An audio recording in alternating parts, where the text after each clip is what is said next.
So, a little while back, I made a video talking about a potential Digimon game that has Xenoblade style real time combat. Now, here we are with Legends ZA doing just that, and it is fun. Is it perfect? No, but it's fun. And what I want to talk about is the potential this combat system has within a Pokemon game, both for the potential meta of ZA as well as improvements for the next Legends game. So, get comfortable because we're going to talk about this.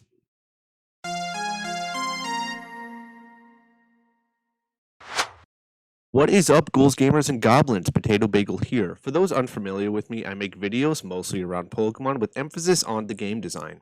As a gamer, I both learned how the game works and question why it works the way it does, as I'm sure most of you do as well, or you should. There are times when, a certain mechanic takes a while to click, some controls are awkward, or maybe something doesn't feel engaging or rewarding enough. These are the type of things I want to talk about with ZA's battle system, from how the moves work to how the combat flows. I'm going to be speaking from my own experience and where my thoughts are, but I highly encourage you to leave a comment with your own thoughts as well.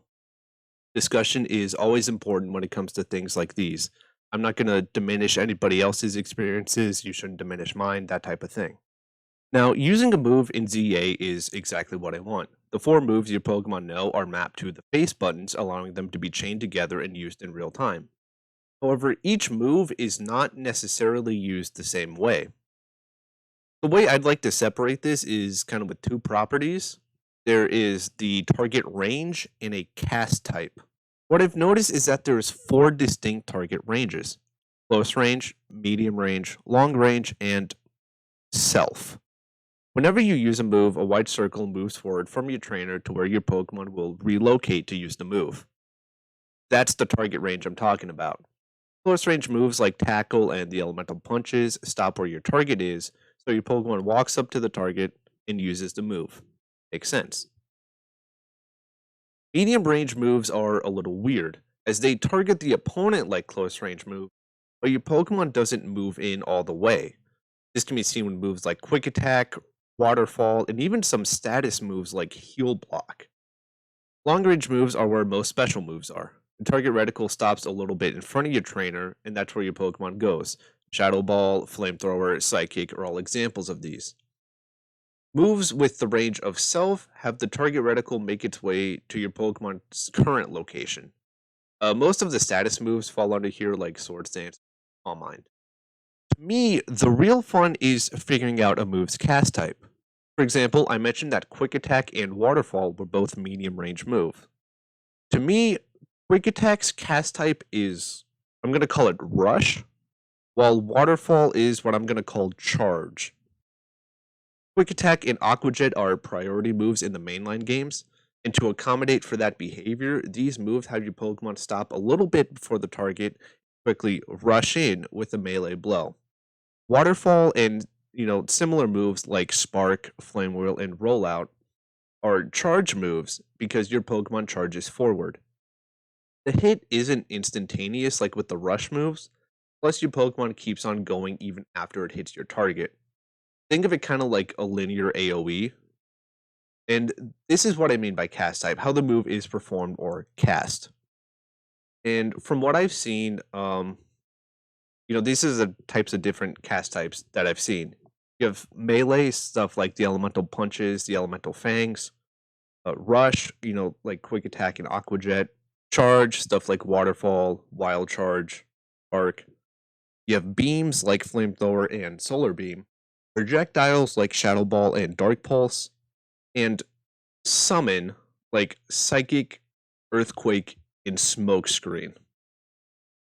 Hey, real quick, in the middle of editing here, um, Earthquake and Smokescreen are not summons, but are rather another secret thing that I'm going to call Blast or Burst, whatever you want. Basically, this is most self-centered AoE moves, so Earthquake, Bulldoze, Smokescreen, Boom Burst, Overheat, things like that. There's another category that just had slipped my mind. So whatever you see on screen is more correct than whatever it was that I was saying. So pay attention to that more. Now, that last category, summon, is kind of a catch-all. What I mean by summon is that the move just happens. I mean, you could probably argue the same thing for melee. It's just that it makes more sense because your Pokemon is right there, and then the move happens. But like, there's no sense of like, oh, I can dodge this. Is what I mean. Moves like Fire Spin and Whirlpool, create the vortex on the target just like that. Like that is a good example of a summon because it just kind of summons that vortex. For Psychic, the blob or whatever it is gets summoned on the target. So, unless you switch on time, these moves typically can't be dodged. And there's obviously a couple other properties that could be mentioned here for each move, such as AoE, but those can be saved for when you choose to describe a move um, in this weird fashion that I'm about to. For example, Fire Spin is a long range terrain locked lingering summon with a circular AoE DOT. Is this a stupid way to describe a move? Yes. Yes, it is. But it conveys a lot of information that might be important for anybody trying to optimize a build for PvP matches. And so, what I'd eventually like to do is to somehow get every single move in the game described in this type of fashion just to see, maybe what works best and what doesn't. For example, my Chandelure that I have, I mix together Shadow Ball, Heat Wave, Psychic, and Solar Beam. There's two stab moves, two coverage moves that make sense, but they all function differently despite all being range moves. And I think that sort of creates a niche, I guess, use case for each one. Like Shadow Ball and Solar Beam can be used in pretty similar scenarios, but there might be times where, an opponent's moving around too much and I want to use Psychic to try to, get that damage off, or, Heat Wave has that small AoE, so I want to use that. Real quick, the point I wanted to talk about with describing the moves in this way is to break it down and then reverse engineer other moves out of it. This is something that doesn't have to be exclusive to Pokemon, but simply by having a wide variety of different moves, you can create slight variations. For example, Breaking Swipe versus Dragon Claw. Breaking Swipe has sort of that sweep effect, while Dragon Claw is sort of that standard strike. Um, Obviously, those types of variations, the difference between how Flamethrower is a beam versus Solar Beam, things like that. It's sort of, creating other moves out of a system that already exists. And that's something I find really cool and really fascinating. And once you have that blueprint, you can do so much more with it. That's really the point of what I was getting at. Now, before I delve further into my main point of this video, I want to talk about the battle types. There's no proper distinction between these, with one obvious exception, but I think it's important to talk about them. There's the rogue mega battles, that one obvious exception. There's urban street brawls, and then there's the gladiatorial arena fights. Now, a lot of you are probably going to be confused by those names, but they make sense. The rogue mega battles are just that, those rogue mega battles that are a part of the story, as well as the post game time trials. The urban street brawls. The urban street brawls are any battles taking place within the wild zones or the battle zones. And the gladiatorial ones are typically your rank up matches or like those restaurant matches, any important trainer fight where it's a small, confined area that you don't have as much movement in. That's what I mean. The reason I want to talk about these is because what I found is that they all have different priorities. And the game maintains the same control scheme throughout all of these battles. And I found that there's kind of a weird clash because of this. For example, in the zone battles, I found that switching wasn't as much as a priority, so I can move freely. In the trainer battles at night, I would occasionally switch to try and get some of those challenges done, but for the most part, I could stick with one Pokemon and stay close just to spam some moves. And these fights are typically low threat and relatively quick, so it's no big deal. In the arena fights, which are, mostly trainer fights, the health of the player isn't as much of a concern, so I didn't need to move around as much, and therefore I could actually have my hand on the D-pad to switch my Pokemon. What I like about these is that these two battles feel distinct from each other and flow differently, and yet the controls don't really feel like a clash. If I wanted to switch, in those in the zones, I could do it quickly and it'd be slightly awkward, but that's just obviously a timing is or some of you might say a skill issue. But it's typically not too big a deal. However, when you throw in the rogue mega fights, that's for me, that's kind of when these grievances really show themselves. Now, what I mean is a good starting point is that swapping or commanding your Pokemon completely halts your movement. I find this really annoying, and I'm going to use the Victory Bell fight as an example. The Rogue Victory Bell uses Bullet Seed at the player. I can run in a circle and perfectly dodge them. However, the moment I do anything involving my Pokemon, I'm going to get blasted in the face. The thing is that my Pokemon is already on the field, and it's not using a move because I haven't told it to do a move because I don't want to get blasted in the face. So instead, what it's doing is it's following me 3 steps behind me, getting blasted in the face by those bullet seeds. You see the problem? I mean, like, don't get me wrong. I'd rather my Pokemon get hit with them than me, but like, it's just weirdly annoying. That's the one that stuck out to me. I don't know if there are any other fights. I mean, and, with Victory Bell's like Sludge Bomb as well, they kind of set up. It's just a weird like pathing thing, and so that's kind of the weird thing I notice is that there's kind of a constant back and forth that your Pokemon does because of its AI pathing, especially when there are hazards on the field. But if you do disagree with this and what I'm about to say following this up, I think that's valid. However, don't use that, difference of experience to then discredit the idea that I'm about to propose because I think I have a really cool idea that could work for future Legends games. And what I think is that the D-pad should have been used for more precise control over where your Pokemon is. I thought about, having battles take place where you have direct control over your Pokemon, but I think that would work better in a completely different style of game. And I think that would feel too far away from what Legends has been these past two titles. And so, like when I talked about the moves, I mentioned how there were 4 ranges.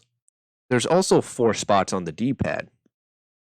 And so, 3 of these buttons can be reserved for keeping your Pokemon a set distance from your target. You have close, medium, and long range. And then that last button could then be some kind of stay close with me or retreat option. That is what the game does by default, have your Pokemon come back to you after you use the move.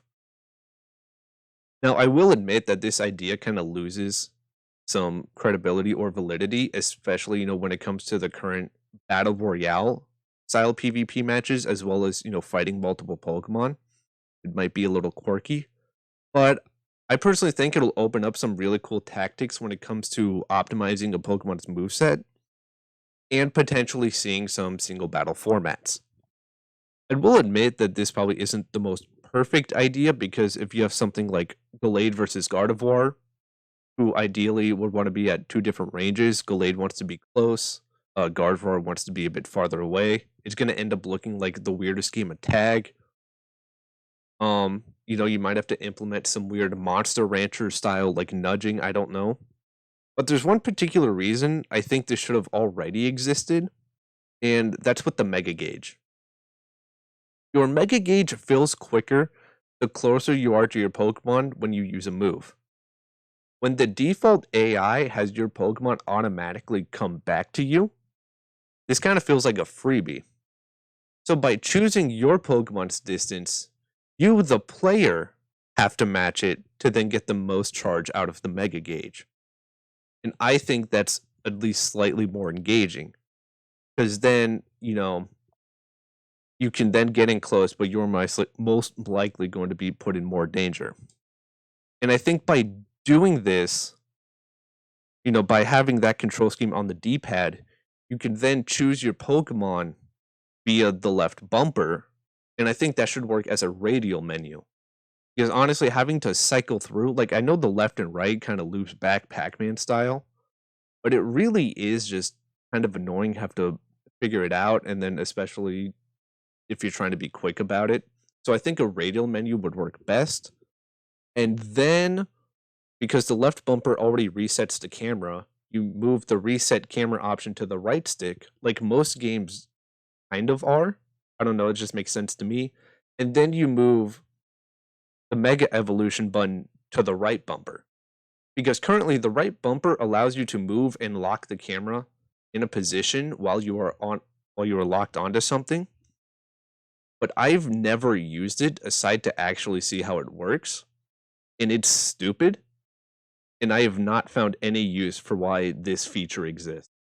And since, with my idea here, since that D-pad functionality is only in battle, that means outside of battle, it could be a quick way to access certain menu options, such as the Pokédex or changing your outfit, or maybe a quick way to show or hide the HUD.